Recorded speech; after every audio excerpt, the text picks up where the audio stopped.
Hey, this is Ed. Welcome back to 12 Reacts, where we watch how the 12 or police reacts and responds to different pursuits.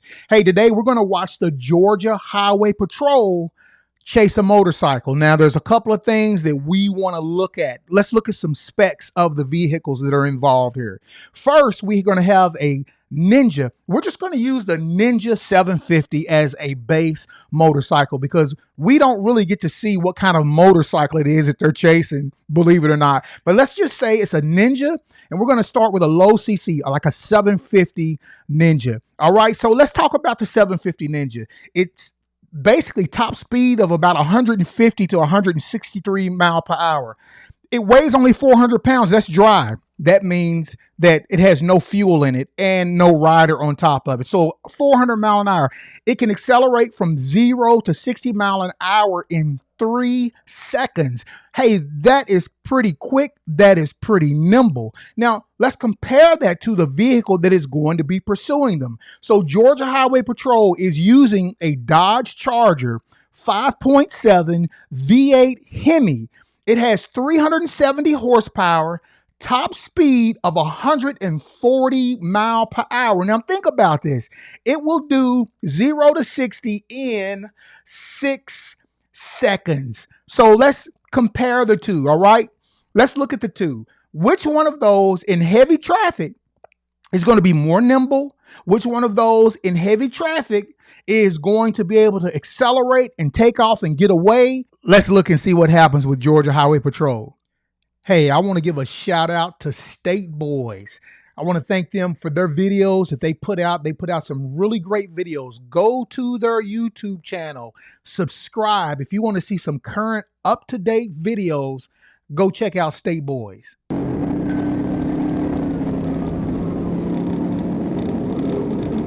See if you see the motorcycle.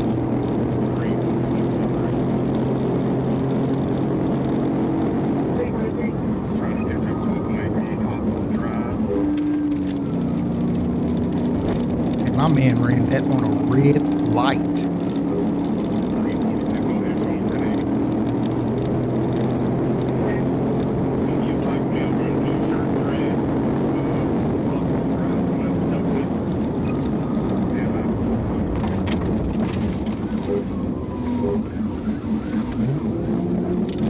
Y'all check out this trooper. Check out how he drives. Tell me what you think in the comment section.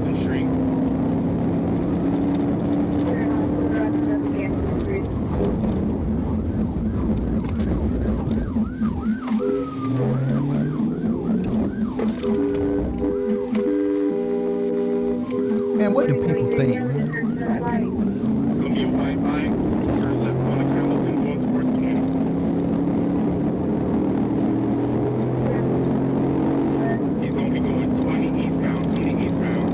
If you all are listening to his siren, he don't just have one of those sirens you can hear.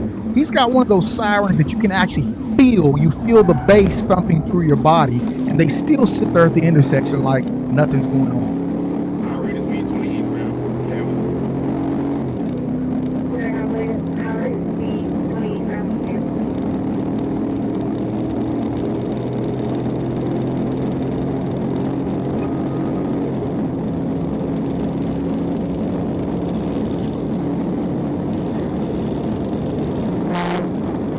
Check out his driving, y'all.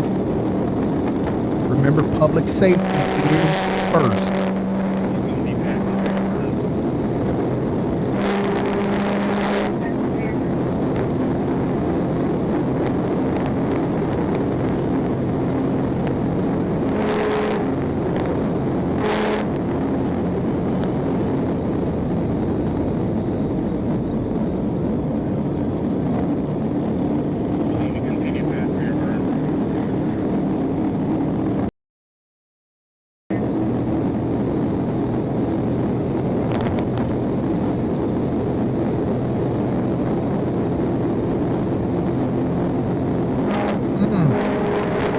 Boy, that is dangerous.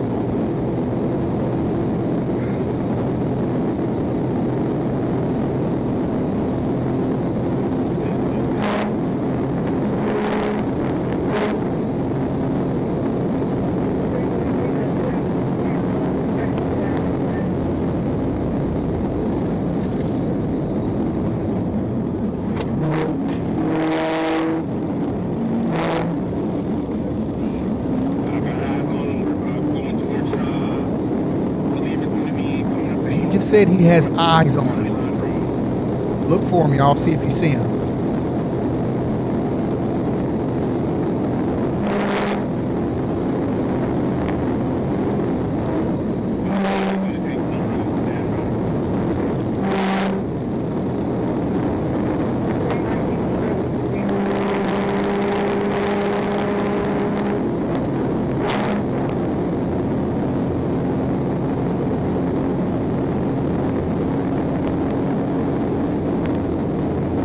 Where's the bike?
If y'all don't mind, put in the comments, why is it dangerous to run down the emergency lane, especially on the right side? What's the danger in that?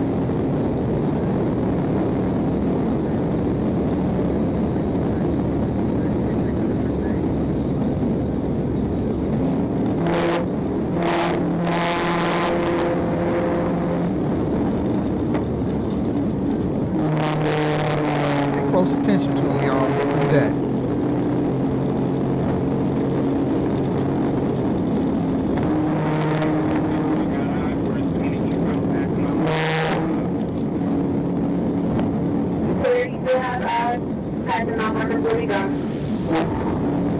Hey, you hear that?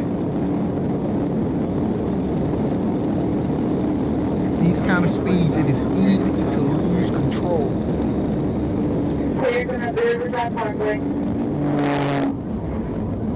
Look at that, he's wobbling. How many of you all think this should be called off like right now?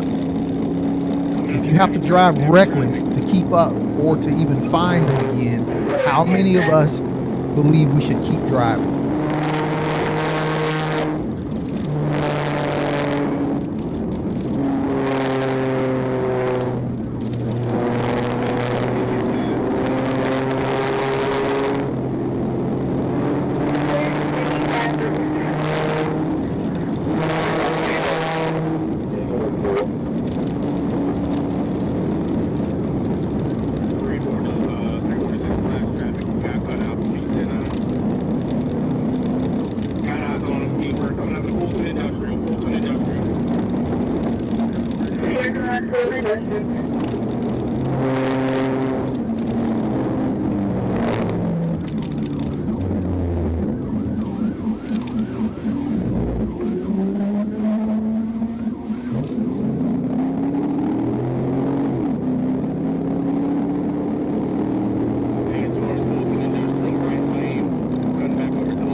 Is it worth it, y'all?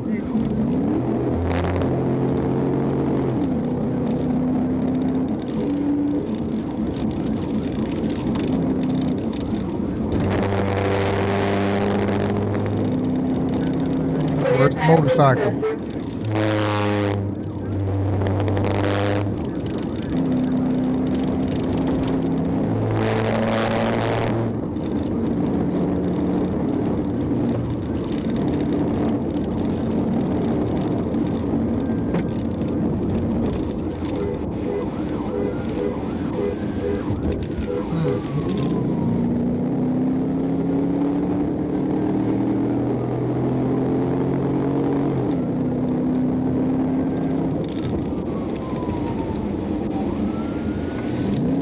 At what point do we become reckless?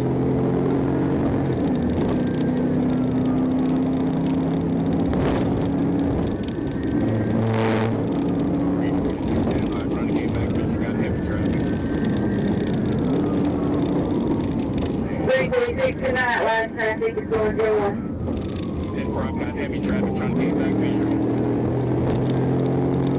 clear heavy traffic trying to get back visual. Where you at, I'm 20 west at the 285 bypass.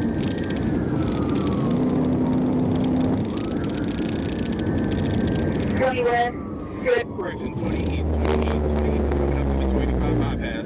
Okay, see, it's boxed in now. Think about that bike. Correction, 20 east, coming up to How much time is he gaining? Where is he at? Can you see him from here? Look at all of these people on their way home.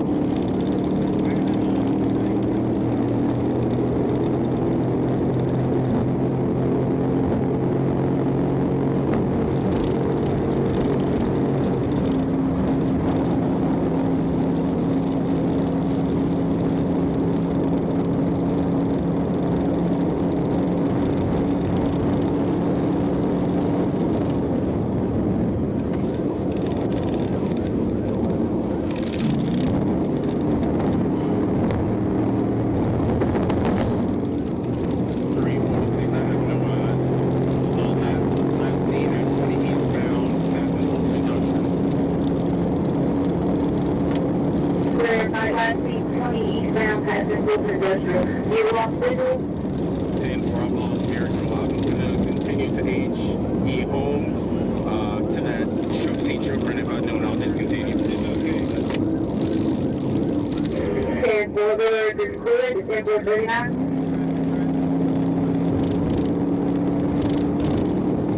I think he's going to make a big decision about discontinuing. Negative, go ahead, 10-9. Continue. 10-4, clear. Doing okay. Clear pass and okay. 346 APD does have visual on the bike. 10-4, I'm clear, I'm continuing. 10-4 clear. You have the last direction on your head.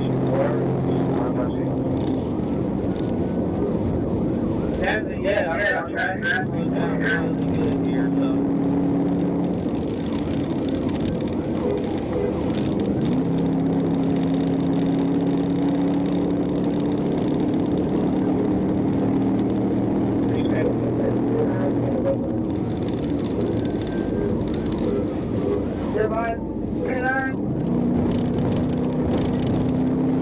We're going to take the 21 to APD to the current 20.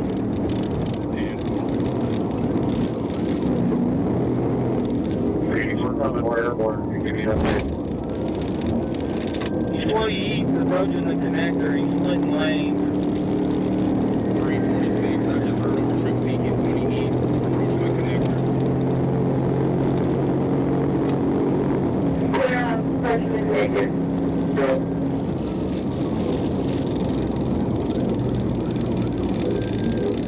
Real good, north south.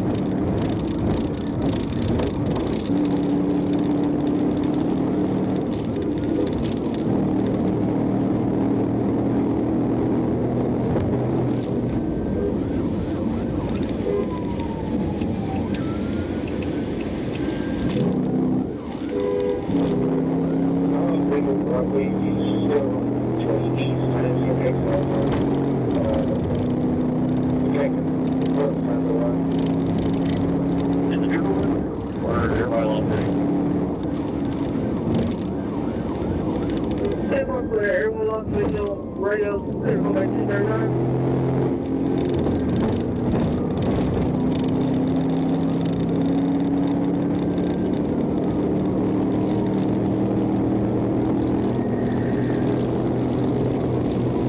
Can you advise the 13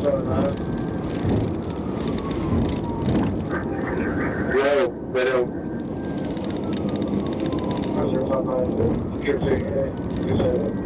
I was following it. I had a vision of so it'll be about Los Angeles, so I'm sure my goal is pick them up.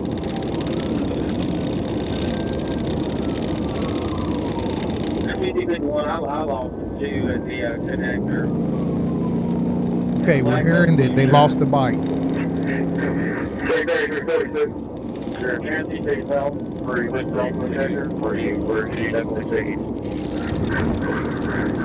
I don't know. They lost to the connector.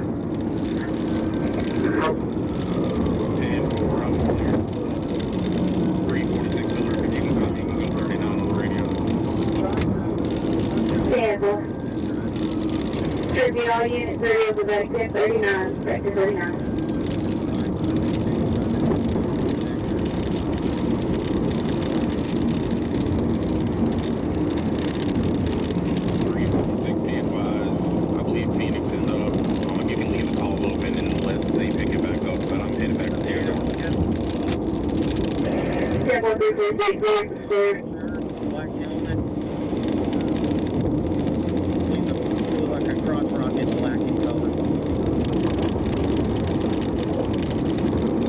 Okay, so they're still looking for him, but nobody has a visual on it yet. Yeah, correct. It's a white line. Okay, so what's your thoughts about that pursuit? Remember, motorcycles are quicker. Motorcycles are more nimble. Motorcycles get to speed just like that. The issue is, does the person on the motorcycle know how to ride it? If the person on the motorcycle does not know how to ride it, you can stick with them. But if the person on the motorcycle has a lot of experience with that bike and he knows that bike in and out, there's no way you're going to catch him, especially in heavy traffic. Now, I took some notes while we were going through this. What is your thoughts about driving down an emergency lane, whether it's on the right side or the left side, at about 140 mile an hour? You could see at points that he was like doubling the speed of those that he was going past. You're looking at about almost 100. Let's just use 100 mile an hour. What's your thoughts about driving 100 mile an hour down an emergency lane? We never know what people are going to do. Police officers are always reacting, okay? We react when a car goes by that's speeding. What do? We pull out on them. When a motorcycle goes by that's speeding, we pull out on them. You know, it's a reactionary job. But when you're traveling at 100 mile an hour down an emergency lane, you don't have the time to react to people. When they see those lights, people automatically start moving to the right, moving to the left. And of course, you saw some of those people, they didn't even move out of the way. So you never really know what the public is going to do. That's why it's so important to decide whether you're going to continue to pursue someone with the dangers of the public around, whether you're going to pursue someone with the traffic. That's why you always hear them calling out, what's the traffic like? Because their supervisors are wanting to know, hey, what's the traffic like? Light traffic, medium traffic, heavy traffic. And so that allows that supervisor to be able to make that decision as to whether or not to allow that unit to keep chasing. Okay. So as troopers, as highway patrol officers, they do have a lot of discretion. But don't forget, they're brass. That's what we called the chain of command that was above us. Don't forget, the brass has the final say. So if the brass is listening, if the sergeant, the lieutenant, the captain, if they're listening to the pursuit, they're wanting to know what that traffic is like because they're listening for the public's sake. And if that traffic is too high, if that traffic is too heavy, that brass will call that pursuit off. So, that's why a lot of times you'll see pursuits that are going on and they'll say light traffic when you're looking and saying that traffic's not light. But anyway, what's your thoughts on that? Driving down the emergency lane. Now, we would stop cars for doing that. We would pull cars over for driving down the emergency lane, like even during an accident. So, it's kind of one of those things where when you see a police officer driving with his lights and he's not on the travel portion of the roadway, but driving down the emergency lane, you have to do that when you're going to accidents. But during a pursuit, that's very dangerous. And let me tell you why emergency lanes are dangerous. You better know your road, because emergency lanes, sometimes the guardrails come in on you. The bridges, they come in on you. They don't give you enough. You don't no longer have 6-7 feet to travel in. Sometimes it shuts down to 2 feet on you. So you got to know the road. You definitely have to know it. But not only that, the debris that is in the emergency lane.